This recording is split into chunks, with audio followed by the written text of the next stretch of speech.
سوموار کا دن اور جمعرات کے دن کا روزہ۔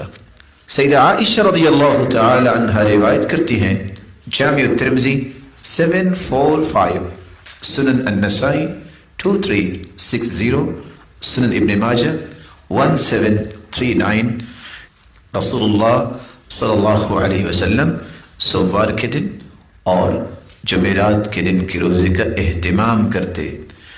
اور رسول اللہ صلی اللہ علیہ وآلہ وسلم نے ایک دوسری روایت میں فرمایا، صحابیہ روایت کرتی ہیں کہ آپ صلی اللہ علیہ وسلم اکثر سوموار اور جمعرات کا روزہ رکھتے۔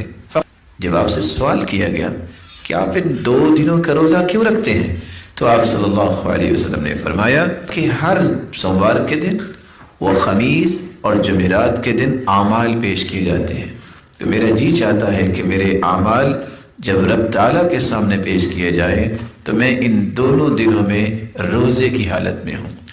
معزز المحترم بھائیو، کون سے اعمال ہیں جو بہت چھوٹے ہونے کے باوجود میرے نیکیوں کے پلڑے کو بھاری کر دیں گے اور مجھے نجات مل جائے گی؟ اس سے پہلے یہ سمجھیے کہ وقت آنے والا ہے، اللہ کی طرف سے ایک ترازو لگایا جائے گا، اتنا بڑا ترازو، اتنا بڑا ترازو، لو وضعت السماوات والارض ومن فيهن في كفة لوسعتهن، 7 آسمان اور 7 زمینیں اگر ایک پلڑے میں قیامت کے دن رکھ دیے جائیں گے تو ایک پلڑا بھی بھرے گا نہیں، اتنا بڑا ترازو۔ لیکن کون سے اعمال ہیں کہ پلڑا بھرے گا؟ سب سے پہلا عمل التوحید، کلمۃ التوحید، لا الہ الا اللہ، جس توحید کے لیے اللہ عز و جلال نے انبیاء کو بھیجا، جس توحید کے بغیر انسان کی نہ دنیا میں نجات نہ آخرت میں نجات، جس توحید کو عام کرنے کے لیے انبیاء کو مبعوث کیا۔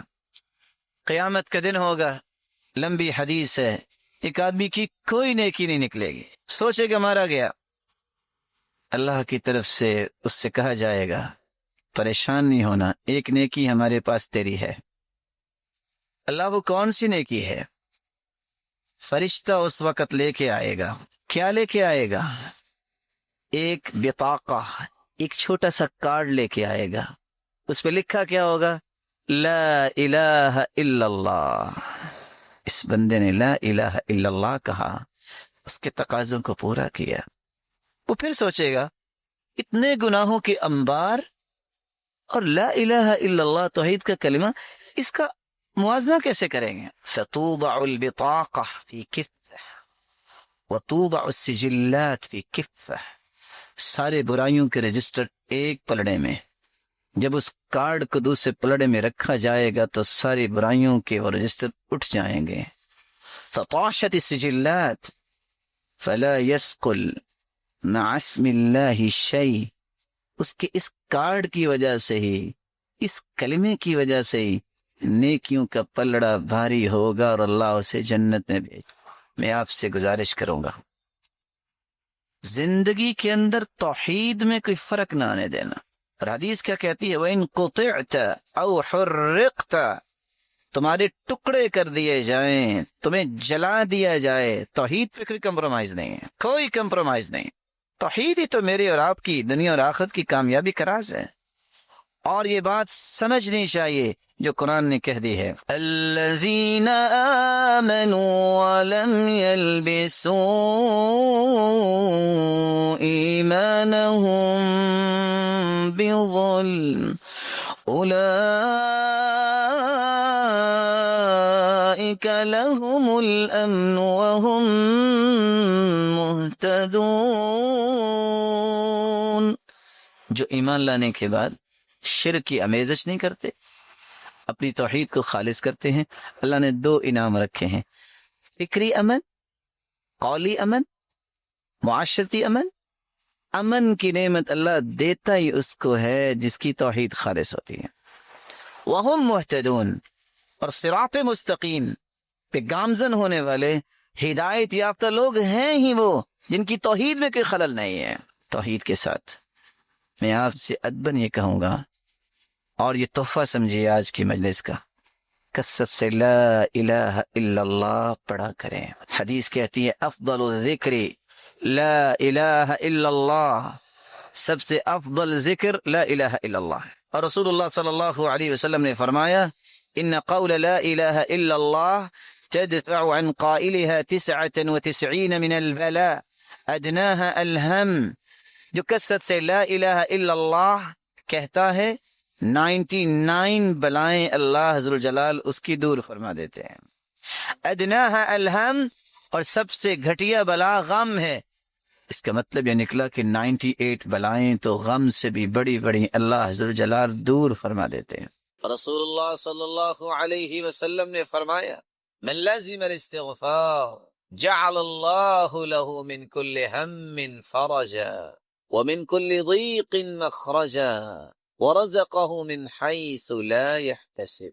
جو استغفار کو لازم پکڑتا ہے، اور دوسری روایت کے لفظ من اکثر الاستغفار، جو کثرت سے استغفار کرتا ہے، جعل اللہ له من كل هم فرجا، اس کی بخشش تو ہوگی قیامت کے دن. اللہ انعامات سے تو نوازیں گے، لیکن دنیا میں بھی اللہ رب العزت اس کے غم کو خوشی میں تبدیل فرما دیتے. ومن كل ضيق مخرجا، اور اس کی تنگی کو آسانی بنا دیتے ہیں. ورزقه من حيث لا يحتسب، اور اللہ رب العزت وہاں سے اس کو رزق عطا کرتے ہیں دنیا میں جہاں سے اس کا گمان بھی نہیں ہوتا. اور قرآن مجید میں اللہ رب العزت اس لیے فرماتے ہیں، نوح علیہ السلام کی حکایت کرتے ہیں فَقُلْتُ اسْتَغْفِرُوا رَبَّكُمْ إِنَّهُ كَانَ غَفَّارًا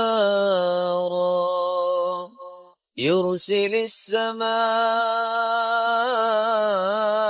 عَلَيْكُمْ مِدْرَارًا وَيُمْدِدْكُمْ بِأَمْوَالٍ وَبَنِينَ وَيَجْعَلْ لَكُمْ جَنَّاتٍ وَيَجْعَلْ لَكُمْ أَنْهَارًا مَا لَكُمْ لَا تَرْجُونَ لِلَّهِ وَقَارًا. تم استغفار کر لو، اللہ رب العزت تمہارے گناہوں کو معاف فرما دیں گے. یرسل السماء علیکم مدرارا، یہ پانی انسانی زندگی کا راز ہے. تم پہ موسلا دھار بارشیں اللہ برسائیں. وَيُمْدِدْكُمْ بِأَمْوَالٍ، تم مال و دولت کی قلت کی شکایت کرتے ہو، استغفار کر لو، اللہ رب العزت تمہیں مال و دولت میں فراوانی عطا فرمائے. وَبَنِينَ، تم اولاد کی نعمت کو ترستے ہو، استغفار کر لو، اللہ تمہیں اولاد کی نعمت سے نواز دیں گے. وَيَجْعَلْ لَكُمْ جَنَّاتٍ، تم پھلوں سے ترستے ہو، اللہ تمہیں باغات کا مالک بنا دے. وَيَجْعَلْ لَكُمْ أَنْهَارًا، تم پانی کی بوند بوند سے ترستے ہو، اللہ رب العزت تو تمہارے لیے نہریں جاری کر دے گے، نہروں کا بندوبست فرما دے. وَيَجْعَلْ لَكُمْ جَنَّاتٍ وَيَجْعَلْ لَكُمْ أَنْهَارًا مَا لَكُمْ لَا تَرْجُونَ لِلَّهِ وَقَارًا. اور تمہیں کیا ہو گیا ہے پھر بھی تم اللہ رب العزت کے وقار کو نہیں سمجھتے. مَا لَكُمْ لَا تَرْجُونَ لِلَّهِ وَقَارًا. اور دوسری جگہ اللہ رب العزت فرماتے ہیں وَأَنِ اسْتَغْفِرُوا رَبَّكُمْ ثُمَّ تُوبُوا إِلَيْهِ يُمَتِّعْكُمْ مَتَاعًا حَسَنًا إِلَى أَجَلٍ مُّسَمًّى. استغفار تم کر لو، جب تک زندہ رہو گے اللہ تمہیں سکون اور وقار کی زندگی نصیب فرما دے. استغفار کا فائدہ آخرت میں تو ہے لیکن دنیا بھی سنورتی. اور تیسری جگہ اللہ رب العزت فرماتے ہیں وَيَا قَوْمِ اسْتَغْفِرُوا رَبَّكُمْ ثُمَّ تُوبُوا إِلَيْهِ يُرْسِلِ السَّمَاءَ عَلَيْكُمْ مِدْرَارًا وَيَزِدْكُمْ قُوَّةً إِلَى قُوَّتِكُمْ وَلَا تَتَوَلَّوْا مُجْرِمِينَ. اے میری قوم، اللہ رب العزت ہود علیہ السلام کی قوم کے متعلق حکایت کر رہے ہیں کہ اللہ کے پیارے پیغمبر نے کہا ہے میری قوم استغفار کر لو، اللہ تمہیں موسلا دھار بارشوں سے نواز دیں گے.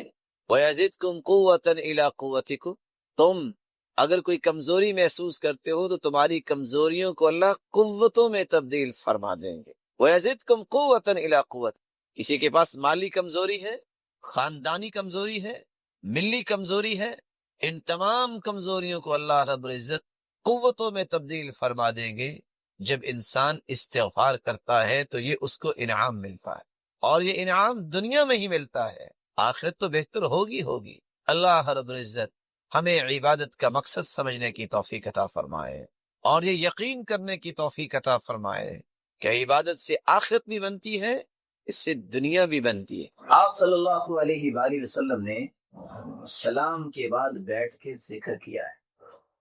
ان اذکار سے، ان دعاؤں سے فرار حاصل کرنا یہ اصل میں خسارے کا کام ہے، اور میری سمجھ سے باہر ہے کہ وہ بیچارے جن کو میں فکری مسکین ہی کہہ سکتا ہوں، اللہ تعالیٰ ان کے حال پہ رحم فرمائے، جو امت کو بجائے یہ ذکر سکھانے، یہ دعائیں سکھانے کے بعد، سلام پھیرنے کے بعد کچھ پڑھنے کی بجائے نہ جانے کیا پڑھتے ہیں، ہاتھ اٹھتے ہیں اللہم انت السلام و منک السلام و الیک یرجع السلام فحینا ربنا بالسلام کہہ کے چہرے پہ ہاتھ پھیر کے کہتے ہیں دعا بھی ہوگی، سب کچھ ہو کر لوگ چلے جاتے ہیں۔ جب تک بندہ اپنی جگہ پہ بیٹھ کے ذکر کرتا ہے، اتنے فرشتے آسمانوں سے اترتے ہیں حتی یملأ ما بین السماء والارض، زمین اور آسمان کا خلا فرشتوں سے بھر جاتا ہے، جو 3 دعائیں کرتے ہیں، یا اللہ اسے معاف کر دے، اس پہ رحمت فرما، اس کی توبہ کو قبول فرما۔ دیانت داری سے بتائیے، ایک نماز بندہ پڑھے، اپنی جگہ پہ بیٹھا ذکر کر رہا ہے جو اللہ کے رسول نے سکھائے ہیں، اگر اس کی بخشش ہو جائے، اس میں رحمت کا نزول ہو جائے، اس کی توبہ قبول ہو جائے، تو اس سے بڑا بھی کہ دنیا میں خوش نصیب ہے۔ اس لیے میرے معزز، میرے محترم، ان دعاؤں کو یاد کیجئے، ان اذکار کو یاد کیجئے۔ سلام کہنے کے بعد ہمیں کیا کرنا چاہیے؟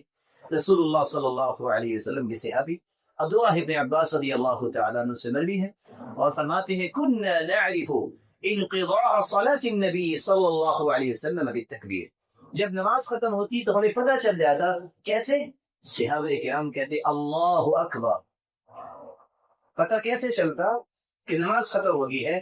سلام کہنے کے بعد اللہ اکبر الفاظ بولتے ہیں، تکبیر۔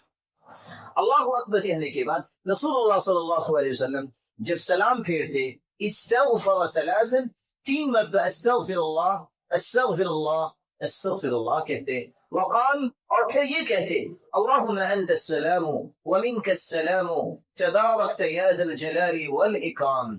ان الفاظ کو بھی ادا کیا کرتے۔ رسول اللہ صلی اللہ علیہ وآلہ وسلم نے معاذ بن جبل کو یہ دعا بھی سکھائی، جو بڑی ہی آسان اور بڑی ہی خوبصورت دعا ہے، اللہم اعنی علی ذکرک وشکرک وحسن عبادتک۔ یہ کتنی خوبصورت دعا ہے، اے اللہ میری مدد فرما، اعنی علی ذکرک، میں تیرا ذکر کروں، وشکرک، میں تیرا شکر ادا کروں، وحسن عبادتک، اے اللہ میں تیری خوبصورت عبادت کروں، اس پہ میری مدد فرما۔ اور مغیرہ بن شعبہ رضی اللہ تعالیٰ عنہ بیان کرتے ہیں، اللہ کے رسول صلی اللہ علیہ وسلم نماز کے بعد یہ دعا بھی پڑھا کرتے، لا الہ الا اللہ وحدہ لا شریک لہ، لہ الملک ولہ الحمد وہو علی کل شیء قدیر، اللہم لا مانع لما اعطیت ولا معطی لما منعت ولا ينفع ذا الجد منک الجد۔ لا الہ الا اللہ، اللہ کے سوا کوئی عبادت کے لائق نہیں، وحدہ لا شریک ہیں، ساری بادشاہی اسی کے ہاتھ میں ہے، ساری تعریفیں اسی کے لیے ہیں، وہی ہر چیز پہ قادر ہے۔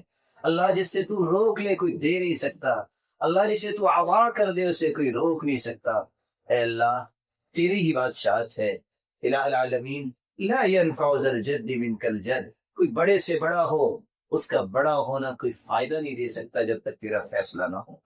ابو زبیر رضی اللہ تعالیٰ عنہ فرماتے ہیں، ہر نماز کے بعد عبداللہ ابن زبیر رضی اللہ تعالیٰ عنہ سلام پھیرنے کے بعد یہ دعا پڑھا کرتے، اور ساتھ یہ کہتے کہ اللہ کے رسول صلی اللہ علیہ وسلم بھی نماز کے بعد یہ دعا پڑھا کرتے تھے، لا الہ الا اللہ وحدہ لا شریک لہ، لہ الملک ولہ الحمد وہو علی کل شیء قدیر، لا حول ولا قوة الا باللہ، لا الہ الا اللہ ولا نعبد الا ایاہ، لہ النعمة ولہ الفضل ولہ الثناء الحسن، لا الہ الا اللہ مخلصین لہ الدین ولو کرہ الکافرون۔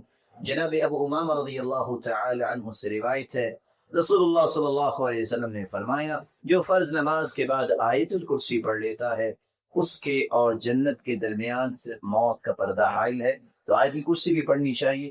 اور کعب بن عشر رضی اللہ تعالی عنہ روایت کرتے ہیں معقبات لا یخیب قائلہن، کچھ ایسے کلمات جن کے کہنے والا کبھی بھی اس کا نقصان نہیں ہوگا، اور وہ کون سے کلمات ہیں؟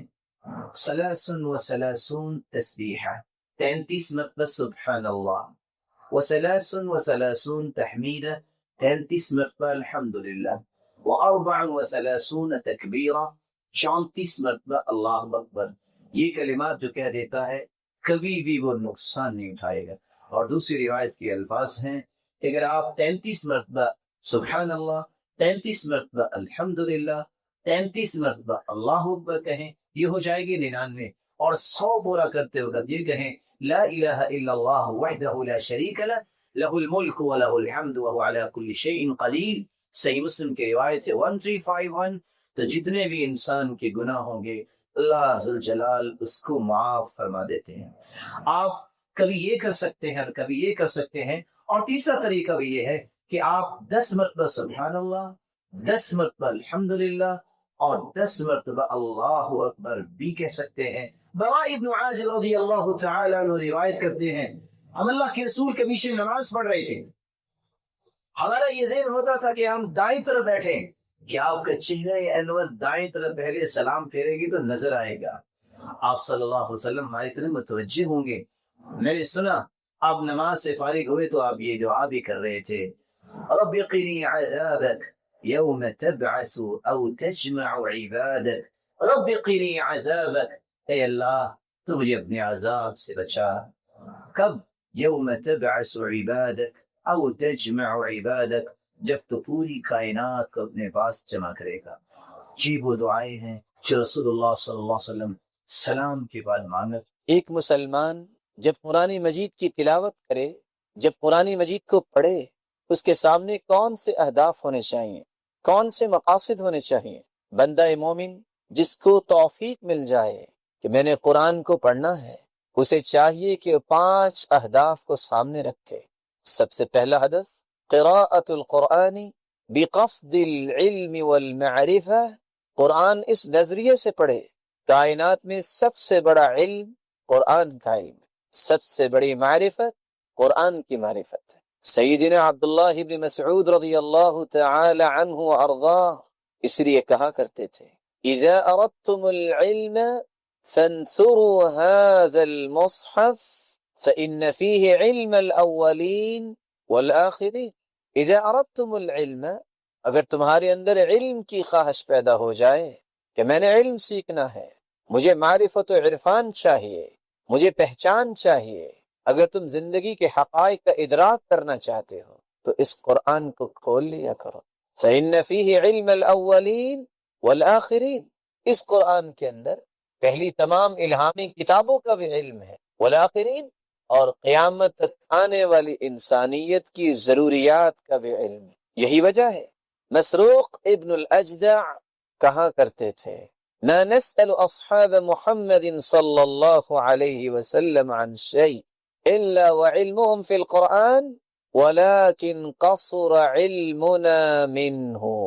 ہم جب بھی صحابہ کرام رضی اللہ عنہم وارضاہم سے کوئی سوال کرتے تو وہ جواب قرآن مجید سے دیتے، ولیکن قصر علمنا منہ، آج ہمارا علم ناقص ہو گیا ہے، اس لیے ہمیں قرآن سے جواب نہیں ملتا۔ رسول اللہ صلی اللہ علیہ وسلم کے صحابی ابو ہریرہ رضی اللہ تعالی عنہ اس لیے کہا کرتے تھے البیت الذی یتلی فیہ کتاب اللہ کیسر خیرہ، وہ گھر جس میں اللہ کی کتاب کی تلاوت کی جاتی ہے اس گھر کی خیر و برکت زیادہ ہو جاتی ہے۔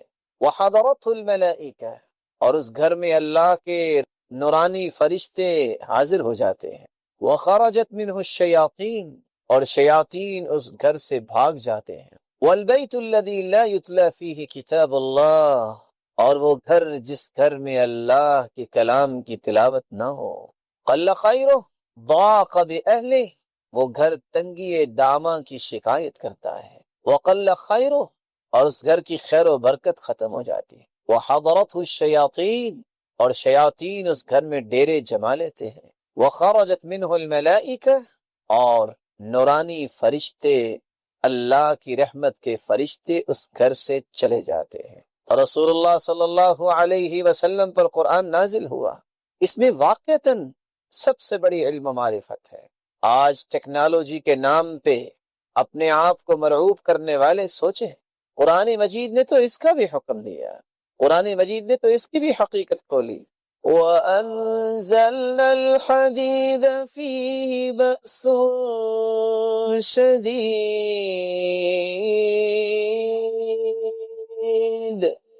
وَمَنَافِعُ لِلنَّاسِ،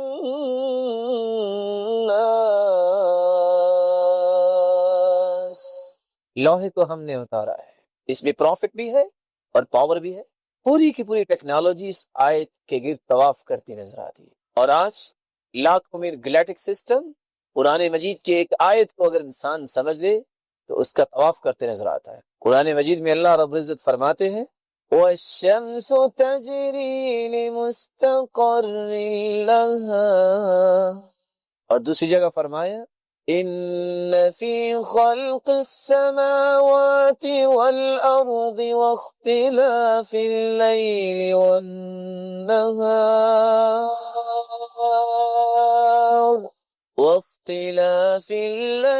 وَالنَّهَارِ لَآيَاتٍ لِأُولِي الْأَلْبَابِ،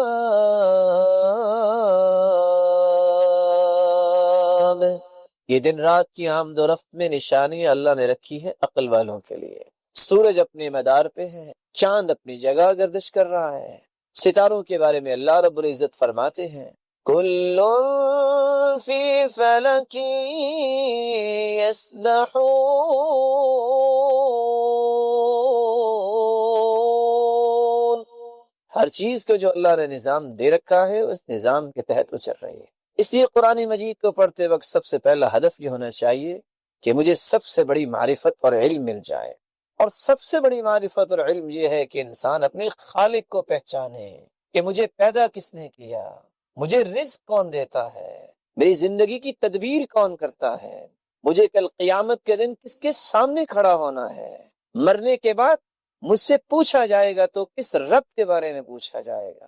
یہ علم ملتا ہے تو انسان کو قرآن سے ملتا ہے، یہ معرفت ملتی ہے تو قرآن پڑھنے سے ملتی ہے۔ قرآن مجید پڑھنے کا دوسرا ہدف قراءۃ القرآن بقصد الثواب والاجر، اس نیت سے قرآن پڑھا جائے کہ اس کے پڑھنے سے بہت بڑا اجر ملتا ہے، بہت بڑا ثواب ملتا ہے، انسان کے درجات بلند ہوتے ہیں اور انسان قیامت کے دن جنت کی پروازوں میں نظر آئے گا تو اس قرآن کی تلاوت کی وجہ سے۔ رسول اللہ صلی اللہ علیہ وسلم نے اس لیے فرمایا من قرأ حرفا من کتاب اللہ فلہ بہ حسنہ والحسنۃ بعشر امثالها، جو ایک حرف کی تلاوت کرتا ہے اللہ رب العزت اسے 10 نیکیاں عطا فرماتے۔ قرآن مجید پڑھتے وقت تیسرا ہدف یہ سامنے ہونا چاہیے قراءۃ القرآن بقصد العمل، قرآن اس لیے پڑھا جائے کہ میں نے اس کی تعلیمات کی روشنی میں اپنی زندگی کے زاویوں کو درست کرنا ہے، اپنے رویوں کی نوک پلک ٹھیک کرنی ہے۔ آجری اس لیے فرماتے ہیں قرآن کی تلاوت صحیح وہ کرتا ہے جو قرآن کو کھول کے بیٹھ جاتا ہے، جب متقین کا تذکرہ آتا ہے تو رک کر سوال کرتا ہے میرے مالک یہ تو متقین ہیں اور تقوی اختیار کرنے والے ہیں اور یہ ان کا انعام ہے، میں کب متقین کے صف میں کھڑا ہوں گا۔ فائزین کا تذکرہ آتا ہے تو کہتا ہے میرے مالک میں کب کامیاب لوگوں میں شامل ہوں گا۔ صابرین کا تذکرہ آتا ہے تو رک کر سوال کرتا ہے متى اکون من الصابرین، متى اکون من المتقین، متى اکون من الفائزین، میں کب صبر کرنے والوں کی صف میں کھڑا ہوں گا۔ خواہش نفس کو کنٹرول کرنا اور اس کو توڑنے والوں کا تذکرہ آتا ہے تو کہتا ہے اے اللہ میں ان لوگوں کے صف میں کیسے آؤں گا جن نے تیری رضا کے لیے سب کچھ چھوڑ دیا۔ رسول اللہ صلی اللہ علیہ وسلم نے تو اس قرآن کے ذریعے ہی تبدیلی پیدا کی، اور حسن بصری رحمت اللہ علیہ کہا کرتے تھے امر الناس ان يعملوا بالقرآن، لوگوں کو حکم دیا گیا کہ وہ قرآن پڑھیں اور قرآن پہ عمل کریں، فاتخذوا تلاوته عملا، انہوں نے اس کی تلاوت کو ہی عمل سمجھ لیا۔ اللہ رب العزت ہمیں قرآن مجید کو علم و معرفت کے لیے اور عمل کے لیے پڑھنے کی توفیق عطا فرمائے۔ قرآن مجید کو پڑھا جائے تو عمل کے لیے پڑھا جائے، کیونکہ صحابہ کرام رضوان اللہ تعالی علیہم اجمعین کا معمول یہ تھا۔ عثمان رضی اللہ تعالی عنہ فرماتے ہیں كان اذا تعلم احد منا 10 آیات لم يجاوزهن حتى يعرف معانيهن والعمل بهن۔ ہم میں سے ہر شخص جب 10 آیتیں سیکھ لیتا اس وقت تک 11ویں آیت نہ پڑھتا جب تک ان 10 آیات کے مفاہیم کو نہ سمجھ لیتا اور اس کے مطابق عمل نہ کر لیتا۔ كنا نتعلم العلم والعمل معا، ہم علم بھی سیکھتے اور عمل بھی سیکھتے۔ قرآن مجید پڑھنے کا چوتھا ہدف قراءة القرآن بقصد مناجاة اللہ سبحانہ وتعالی۔ قرآن پڑھا جائے تو اس نظریے سے کہ میں اپنے رب سے ہم کلام ہونے لگا ہوں، میں اپنے مالک سے مناجات کرنے لگا ہوں۔ رسول اللہ صلی اللہ علیہ وسلم قرآن ایسے ہی پڑھا کرتے تھے۔ یہ وصف کسی کو سمجھ میں آ جائے تو پھر قرآن کی لذتیں کچھ اور ہوتی، قرآن کی حلاوتیں پھر اس کو نصیب ہو جاتی، ایک ایک آیت پہ راتیں گزر جاتی ہیں۔ کیسے رسول اللہ صلی اللہ علیہ وسلم نے ایک آیت پہ رات گزار دی۔ ان تعذبهم فإنهم عبادك وإن تغفر لهم فإنك أنت العزيز الحكيم۔ اے میرے مالک، اگر تو اپنی مخلوق کو عذاب دے تو یہ تیرے بندے ہیں اور تجھے کوئی پوچھنے والا تو نہیں ہے، اور اگر تو ان کو معاف کر دے تو میرے مالک تو معاف تو کر سکتا ہے، تو نے کسی سے مشورہ تو نہیں کرنا۔ کس طرح صحابہ کرام کی زندگیوں میں بھی یہ چیز تھی، قرآن مجید کی ایک ایک آیت پہ رات گزار دیتے۔ کس طرح اسماء رضی اللہ تعالی عنہ ایک آیت کو بار بار پڑھ رہی ہیں۔ راوی روایت کرتے ہیں عشاء کی نماز پڑھنے کے بعد میں آیا اور وہ اللہ کے سامنے کھڑی ہے اور یہ آیت پڑھ رہی ہے فَمَنَّ اللَّهُ عَلَيْنَا وَوَقَانَا عَذَابَ السَّمُومِ۔ اللہ یہ تیرا احسان ہوگا اگر تو جہنم سے ہمیں محفوظ فرما دے۔ تردد هذه الآية وتبكي تقرأ وتبكي، آیت پڑھتی ہیں رونے لگ جاتی ہیں، آیت پڑھتی ہیں رونے لگ جاتی ہیں۔ کس طرح محمد ابن کعب القرظی اس آیت کی تلاوت کرتے ہیں اور بار بار پڑھتے جاتے ہیں۔ اذا زلزلت الارض زلزالها واخرجت الارض اثقالها وقال الانسان ما لها يومئذ تحدث اخبارها بأن ربك أوحى لها۔ جب قیامت کا زلزلہ آئے گا زمین اپنے سارے بوجھ باہر نکال دے گی۔ وقال الانسان ما لها، انسان کہے گا کیا ہو گیا، یہ تو سارے راز ہی کھول رہی ہے۔ یومئذ تحدث اخبارها بأن ربك اوحى لها، زمین ہر گناہ کی خبر دے گی، جس زمین پر کسی نے گناہ کیا ہوگا کیونکہ اس کو رب نے حکم دیا ہوگا آج بول کے بتاؤ کس نے کیا گناہ کیا۔ کس طرح سعید بن جبیر رحمت اللہ علیہ کس طرح ایک آیت کو بار بار پڑھ رہے ہیں وَاتَّقُوا يَوْمًا تُرْجَعُونَ فِيهِ إِلَى اللَّهِ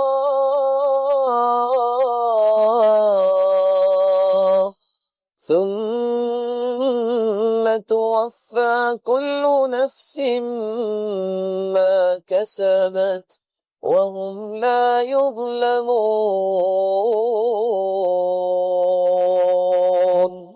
ڈر جاؤ اس دن سے جس دن تمہیں اپنے رب کی طرف لوٹ کے جانا ہے۔ کل نفس بما کسبت، جو کچھ کسی جان نے کمایا ہوگا اسی کے مطابق اسے بدلہ دیا جائے گا اور ظلم نہیں کیا جائے گا۔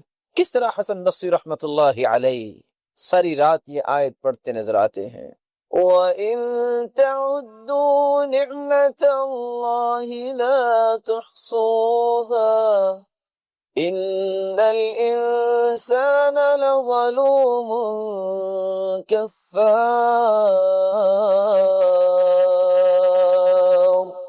اگر تم اللہ کی نعمتوں کا شمار کرنا چاہو تو شمار کرنا ممکن نہیں۔ اتنی نعمتوں کے مل جانے کے بعد بھی انسان ناشکری کرتا ہے، اپنی جان پہ ظلم کرتا ہے۔ کیسے ظلم کرتا ہے؟ جب وہ اللہ کی ناشکری کرے گا تو اللہ کیسے اسے نعمتوں سے نوازیں گے؟ کس طرح تمیم داری ایک ہی آیت کو ساری رات پڑھ رہے ہیں یہاں تک صبح ہو جاتی ہے۔ ام حسب الذین اجترحوا السیئات ان نجعلهم كالذين آمنوا وعملوا الصالحات سواء محياهم ومماتهم ساء ما يحكمون ام حسب الذين اجترحوا السيئات ان نجعلهم كالذين آمنوا، جنہوں نے گناہ کیے ان کا گمان یہ ہے کہ ہمیں بھی بدلہ ان کی طرح ملے گا جنہوں نے صالح اعمال کیے؟ یہ نہیں ہو سکتا، ہر ایک کو اس کے عمل کا بدلہ ہی ملے گا۔ سلف کی عادت یہ تھی کہ وہ ایک ایک آیت پہ رات گزار دیا کرتے تھے۔ ابن القیم رحمۃ اللہ علیہ اس لیے فرمایا کرتے تھے هذه عادت السلف يردد احدهم الآیت الى الصبح، یہ سلف کی عادت تھی، ایک ہی آیت کو بار بار پڑھتے پڑھتے ساری رات گزار دیتے، کیونکہ ان کو قرآن پڑھنے میں لذت ملتی تھی۔ وہ اللہ سے مناجات کے نظریے سے قرآن پڑھتے تھے، اللہ سے ہم کلام ہونے کے لیے وہ قرآن پڑھتے تھے۔ اور امام نووی رحمۃ اللہ علیہ فرماتے ہیں وَقَدْ بَاتَ جَمَاعَةٌ مِنَ السَّلَفِ يَتْلُو الْوَاحِدُ مِنْهُمُ الْآيَةَ الْوَاحِدَةَ لَيْلَةً كَامِلَةً أَوْ مُعْظَمَهَا يَتَدَبَّرُهَا عِنْدَ الْقِرَاءَةِ، سلف صالحین کی ایک جماعت ساری رات ایک آیت یا آیت کا ایک حصہ تدبر اور تفکر کے لیے پڑھتے پڑھتے گزار دیا کرتے۔ قرآن مجید کی تلاوت کا 5واں ہدف قراءۃ القرآن بقصد الاستشفاء به، قرآن پڑھا جائے تو اس لیے کہ اس میں شفا ہے، اس میں روحانی شفا بھی ہے اور جسمانی شفا بھی ہے۔ اللہ رب العزت قرآن مجید میں فرماتے ہیں وَنُنَزِّلُ مِنَ الْقُرْآنِ مَا هُوَ شِفَاءٌ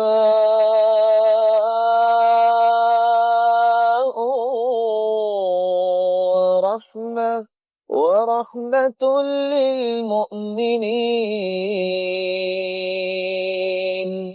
وَلَا يَزِيدُ الظَّالِمِينَ إِلَّا خَسَارًا، ہم نے قرآن کو شفا بنا کے نازل کیا ہے، رحمت بنا کے نازل کیا ہے، اور دوسری جگہ فرمایا فِيهِ شِفَاءٌ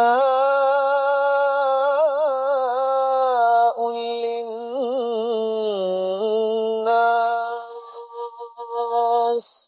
وَهُدًى وَرَحْمَةٌ، اس قرآن میں شفا ہے اور ہدایت ہے اور رحمت ہے۔ اور تیسری جگہ فرمایا قُلْ هُوَ لِلَّذِينَ آمَنُوا هُدًى